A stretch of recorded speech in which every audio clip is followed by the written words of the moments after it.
What is up guys? Next week medyo malayo yung aming pupuntahan dahil mahigit nasa 2,000 kilometro papunta at pabalik. Kaya naman pumunta ako sa isang kaibigan at kababayan para ipagawa yung aking sasakyan. Kailangan na kasing palitan ng brake pad dahil manipis na. Sobrang delikado lalo na kung gano'ng kalayo yung aming idadrive. Kaya dapat lang na ipagawa para kondisyon ng sasakyan at saka para na rin sa aming safety. At buti na din lang at meron akong kaibigan na mekaniko na si Ronald. Pinakausapan ko lang siya na baka pwedeng gawin niya yung aking sasakyan kahit hindi na ako mag-appointment. Dito kasi kailangan talaga ng appointment at hindi katulad sa Pilipinas na basta pumunta ka lang sa talyer ma-accommodate ka na. Dito kapag walang appointment, hindi ka nila i-entertain. At kapag naman nakakuha ka ng appointment, minsan linggo din tumatagal bago ka nila papuntahin. At ito ang kagandahan, kapag may kababayan ka na, may kaibigan ka pa. Kaya sobrang pasalamat ako dahil ginawa niya ng paraan para magawa yung aking sasakyan ng mabilisan. Ano?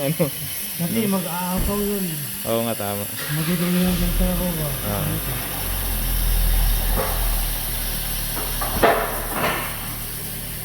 Sabi ko, ang mga mekaniko, para din palang mga doktor.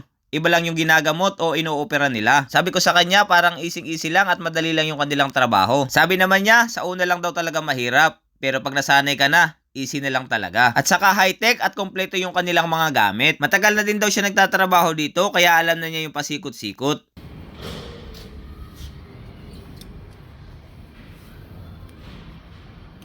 Luma-luma na nga pala. Ano tam yung makapal nga nito. Yung pinagpalitan, yung luma-luma na.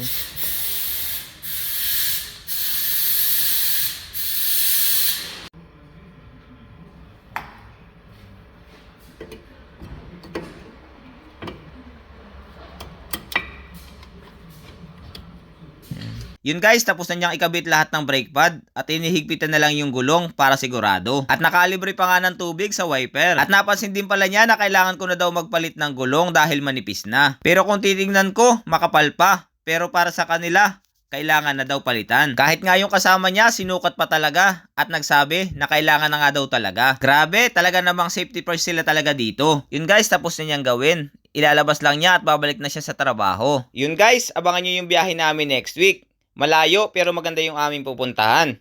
Hanggang sa muli. Ciao!